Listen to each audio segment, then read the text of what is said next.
Camugnano è davvero un bel posto dove vivere o anche qui, come nella stragrande maggioranza dei borghi italiani, alla fine scappano tutti? Lo so, è la domanda che si fanno in molti e magari anche tu te lo sei chiesto. Onestamente, è la domanda giusta. Nei video precedenti ti ho mostrato il capoluogo e il territorio di Camugnano, senza filtri da cartolina e senza retorica da brochure turistica. In questo video ti faccio sentire le voci di chi qui ci vive davvero, chi c'è nato e non se n'è mai andato, chi ci ha lavorato e ha deciso di restare e chi, stanco di altro, ha scelto di trasferirsi proprio qui. Il filo conduttore? La comunità, quella vera, non quella da spot o da propaganda ideologica, ma quella fatta di rapporti, scelte concrete e senso di appartenenza. Alla fine del video saprai se Camugnano è solo un bel borgo da vedere o un posto dove vale ancora la pena di vivere. Iniziamo. Ho capito, ciao, se devo raccontare la mia storia veniamo più. Ops, proviamo un'altra testimonianza. Ciao, io sono Mattia e vengo dalla provincia di Vicenza. Mi sono trasferito qui nell'Appennino, diciamo, tosco-emiliano, ormai 2 anni e mezzo fa con la famiglia.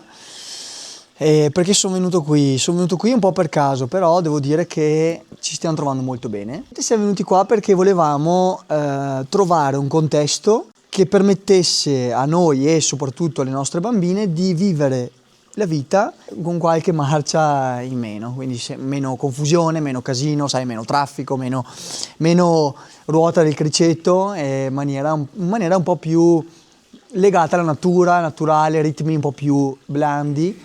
Faccio consulente, quindi giro, quindi per me cambia poco muovermi dal Veneto piuttosto che dall'Emilia. È ovvio che prima di fare il passo ha chiaramente un po' di timore, un po' di, sai, la novità porta sempre un po' di timore, semplicemente perché non si conosce quello che si lascia, ma non si conosce quello che si trova, quindi ovviamente avendo 2 bambine piccole e avendo chiaramente le attività e il lavoro in Veneto, c'era un po' di paura, però la paura è stata superata anche perché qui siamo riusciti a trovare un contesto comunitario di persone che chiaramente ci hanno aiutato sicuramente nell'inserimento, ci sono state vicine e questo ci ha aiutato a integrarci in questo contesto che per noi era ovviamente nuovo, perché comunque venivamo da una realtà completamente diversa, venivamo da un posto dove una città di quasi 30.000 abitanti,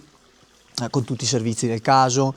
Qui chiaramente i servizi non sono come magari una grande città, però abbiamo imparato a gestire la quotidianità in maniera un po' diversa, organizzandoci diversamente, quindi abbiamo compreso come in realtà le cose si possono fare tranquillamente e in ugual misura, forse anche meglio, organizzandoci diversamente.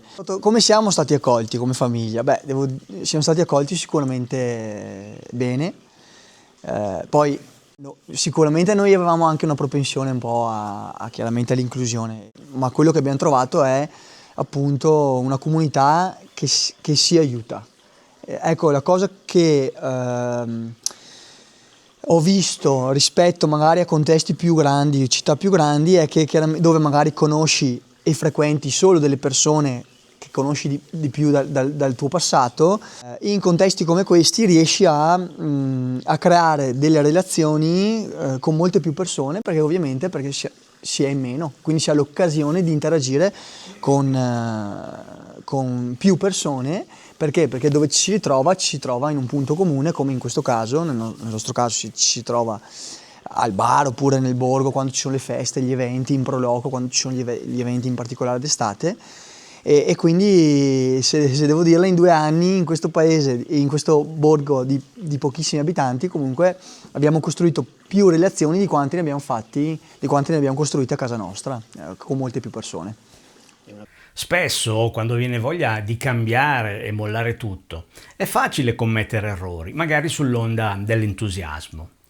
Negli anni ho conosciuto molte persone che si sono fatte attrarre da piccole comunità, gruppi chiusi, ecovillaggi e robe simili. La realtà è che spesso dietro facciate paradisiache si nascondono trappole devastanti. Non è questo il caso, però ci sono alcuni elementi interessanti da ascoltare.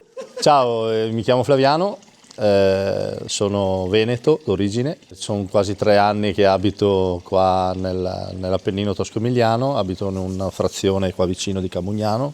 3 anni fa abbiamo deciso di partire dal Veneto.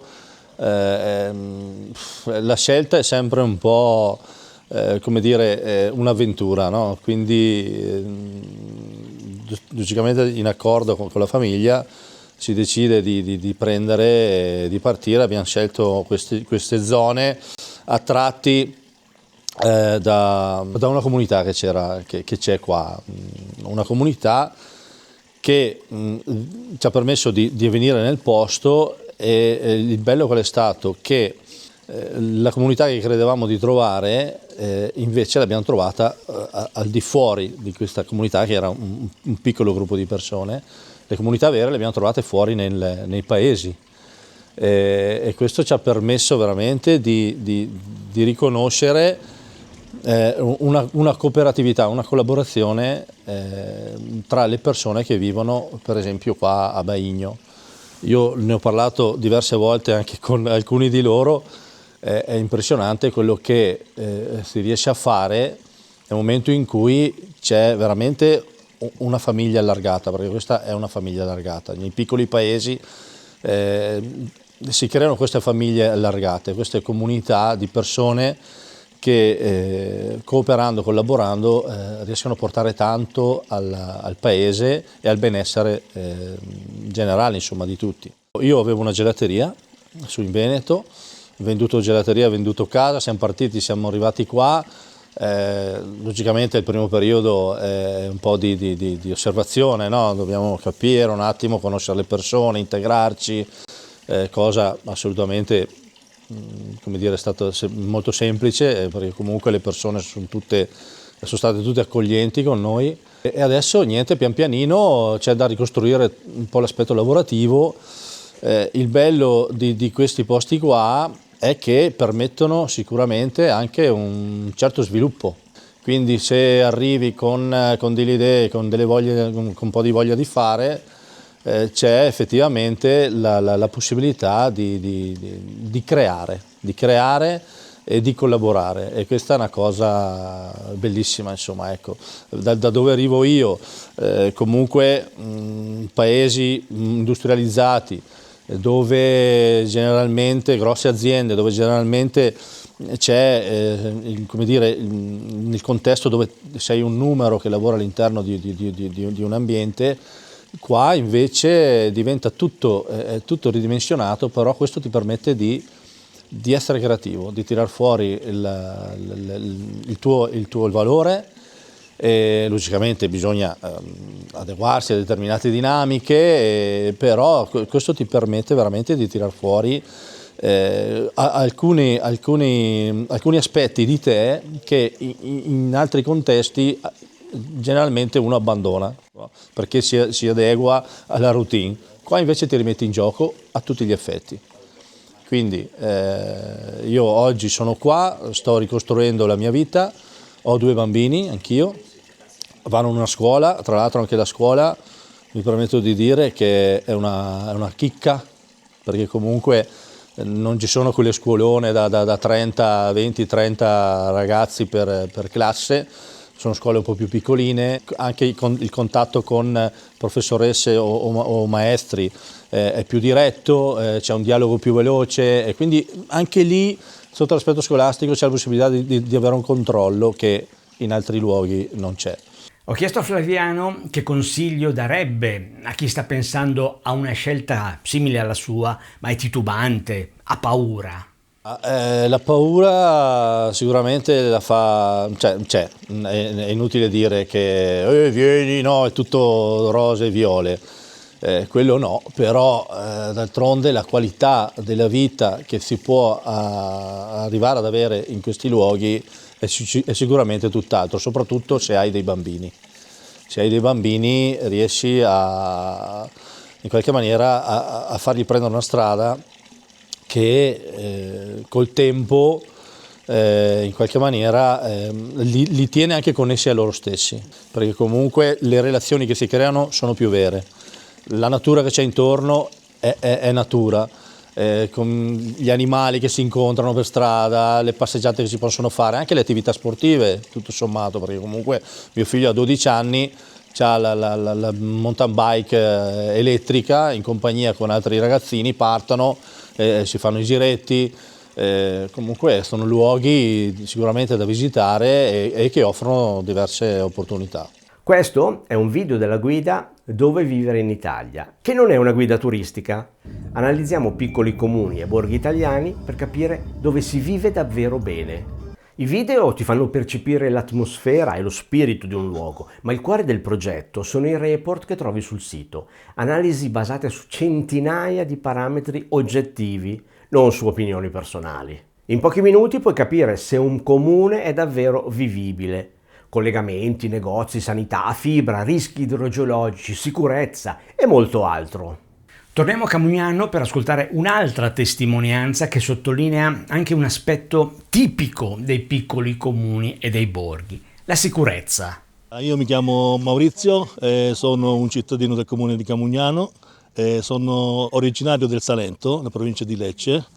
Sono arrivato qui nel lontano 1990 in qualità di carabiniere, dopo un breve periodo di servizio svolto in Sicilia, mi hanno destinato qui alla stazione di Camugnano. Mi sono subito ambientato, mi è piaciuto il posto, insomma il paesaggio e tutto. Ho conosciuto mia moglie, poi ho svolto il servizio a Bologna per svariati anni, a Porretta Terme, sempre comuni qua limitrofi, e poi dopo niente, ho messo su famiglia. Mia figlia gestisce un piccolo ristorantino qui con il marito in piazza, ho altri 2 figli. Il paese insomma è da vedere, ho detto mi fermo qui perché comunque mi piace questa realtà, mi piace la natura, ecco, mi sono trovato bene, mi sono ambientato bene anche con la comunità, siamo una comunità raccolta, ci aiutiamo. Una cosa molto importante è che in questi piccoli centri la sicurezza, insomma, ecco, i ragazzi possono giocare tranquillamente nei parchi, non ci sono pericoli, tenuto sotto controllo abbastanza bene, insomma io lo posso dire come ex appartenente alle forze dell'ordine, che comunque è un paese dove si vive sano, si vive insomma in tranquillità, i ragazzi possono stare tranquillamente, possono andare a piedi, non corrono grossi pericoli, insomma, ecco. Adesso ascoltiamo Gabriele di Appennino 365, che ti invito a seguire sui suoi social, che mi ha guidato all'esplorazione di Camugnano. Ci parla di un altro aspetto molto importante legato alla comunità locale. Ecco, sul territorio del comune sono attive molte pro loco che sono il motore trainante dello sviluppo turistico del territorio, perché durante l'anno e soprattutto nel periodo anche estivo organizzano molte manifestazioni che danno la possibilità di svago a chi risiede sul territorio e anche ai molti turisti che sul territorio vengono.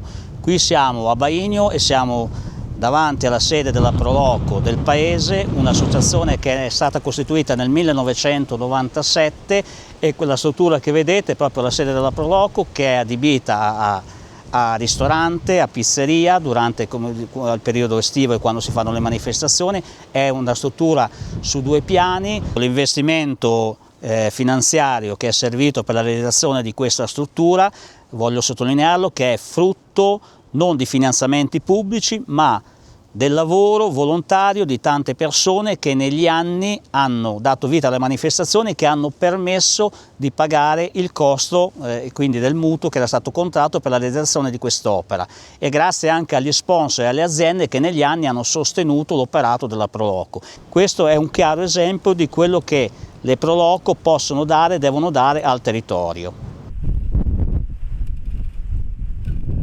Dopo averti fatto vedere per 2 giorni le bellezze del territorio di Camugnano, tutto quello che abbiamo da offrire, ti voglio vedere sul territorio e mi auguro che tu sia uno dei prossimi abitanti del nostro territorio. Bene, ora hai la possibilità di capire se Camugnano può essere un posto interessante dove vivere anche per te. Ci vediamo alla prossima puntata con l'analisi di un altro piccolo comune italiano. Tieni conto che anche tu puoi partecipare direttamente all'esplorazione dei piccoli comuni e dei borghi italiani per capire dove si vive davvero bene. Per sapere come fare, guarda questo video e poi contattami. Trovi il link anche qui sotto.